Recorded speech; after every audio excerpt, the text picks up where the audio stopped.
Life is what happens when you've made other plans. And due to a busier than usual schedule this week, I'm re uploading last year's episode of This Day in History for January 12th. My apologies. I thank you so much for your loyalty and your understanding, and I hope to be making new episodes again in a few days. Thank you so much. Hi there, and welcome to This Day in History for January 12th. January 12th is the 12th day of the year in the Gregorian calendar, with 353 days remaining until the end of the year, except for leap years, in which case there are 354 days remaining to the end of the year. For the next few days, we're going to take a look at words that have a variety of meanings. And the first one we're going to look at is gob. One meaning of gob is a lump or a large amount of something, which probably comes from Middle French, gobe or goob, and means mouthful or lump. The earliest documented use of it in this context is 1382. The second meaning of gob that we'll look at is mouth, which probably comes from Irish or Scottish Gaelic gob, which means beak or mouth, and the earliest documented use of it in this context is 1568. And with that, we're going to start in the year 1838 when Joseph Smith abandoned Ohio. His Mormon bank failed in the Panic of 1837, so Joseph Smith fled Kirtland, Ohio to avoid arrest, and he headed for Missouri to rebuild his religious community. American novelist and journalist Jack London was born on January 12th of 1876. He wrote a few books, one of which is entitled The Call of the Wild, and I remember having read that as a child, but right this minute I don't remember a lot about it. Unfortunately, Jack had a lot of pretty awful health issues and died when he was only 40 years old. On January 12th of 1888, there was a terrible, fast-moving blizzard that swept across the Northwest Plains of America and killed about 235 people, most of whom were school children on their way home from school. The storm came with no warning, and some accounts say the temperature fell as much as 100 degrees in just 24 hours. It was a Thursday afternoon, and there had been unseasonably warm weather from the previous day from Montana east to the Dakotas and south to Texas. Suddenly, within a matter of hours, Arctic air from Canada rapidly pushed south. Temperatures plunged to 40 below zero in much of North Dakota. Along with the cool air, the storm brought high winds and heavy snows. The combination created blinding conditions. Most victims of the blizzard were children making their way home from school in rural areas and adults working on large farms. Both had difficulty reaching their destinations in the awful conditions. In some places, though, caution prevailed. School teacher Seymour Dopp in Pawnee City, Nebraska, kept his 17 students at school when the storm began at 2 p.m. They stayed overnight, burning stockpiled wood to keep warm. The next day, parents made their way over 5-foot snowdrifts to rescue their children. In Great Plains, South Dakota, 2 men rescued the children in a schoolhouse by tying a rope from the school to the nearest shelter to lead them to safety. Minnie Freeman, a teacher in Nebraska, successfully led her children to shelter after the storm tore the roof off her one-room schoolhouse. Not everybody fared so well, but we won't dwell on that. That storm is still considered one of the worst blizzards in the history of the area,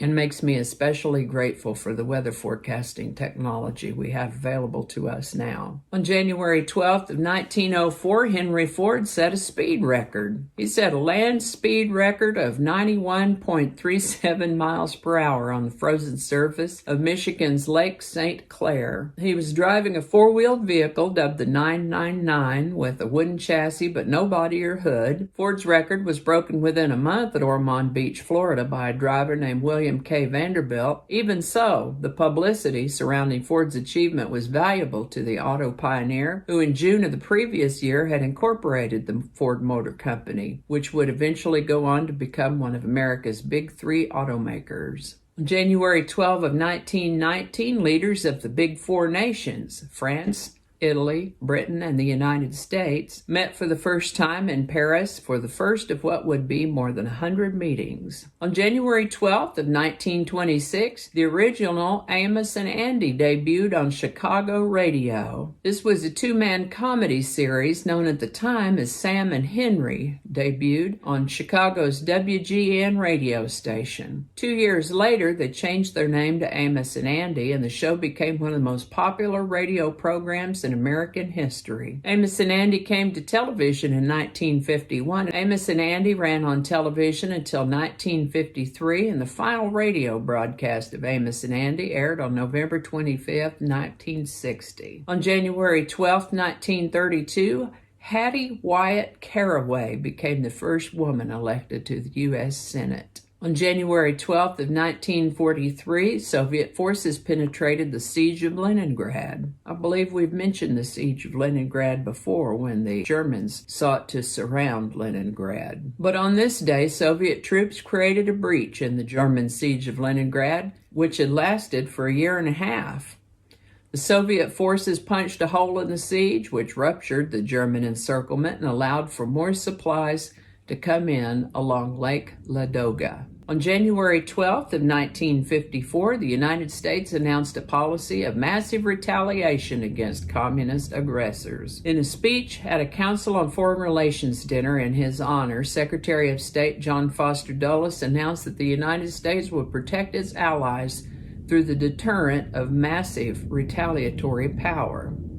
The policy announcement was further evidence of the Eisenhower administration's decision to rely heavily upon the nation's nuclear arsenal as the primary means of defense against communist aggression. On January 12, 1962, an operation called Operation Ranch Hand was initiated. It sounds innocuous enough, and it was designed to expose the roads and trails used by the Viet Cong. They dumped an estimated 19 million gallons of defoliating herbicides, over 10 to 20% of Vietnam and parts of Laos, between 1962 and 1971. They called it Agent Orange, named for the color of its metal containers. And Agent Orange was the most frequently used defoliating herbicide. The operation succeeded in killing vegetation, but not in stopping the Viet Cong. The use of these agents was controversial, both during and after the war, because of the questions about long-term ecological impacts and the effects on humans who either handled or were sprayed by the chemicals. This is the birthday of American computer scientist and businessman Jeff Bezos, who, as most of you surely know, founded Amazon.com. In 1966, Lyndon B. Johnson stated that the United States should stay in South Vietnam until communist aggression there was ended.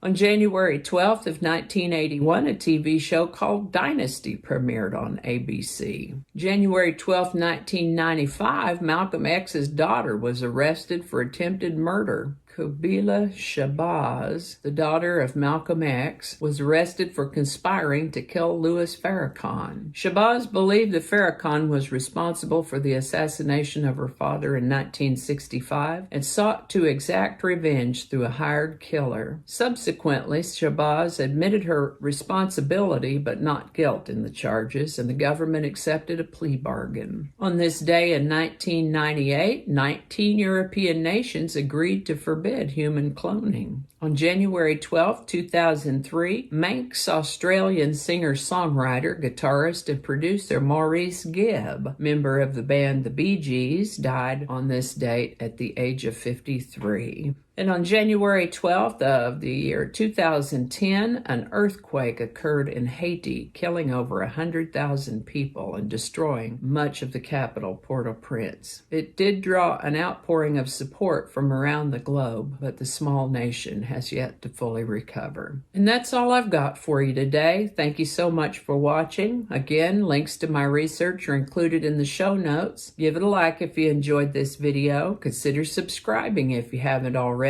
Feel free to share and let me know what you think in the comments below. Thanks again, and I'll see you next time.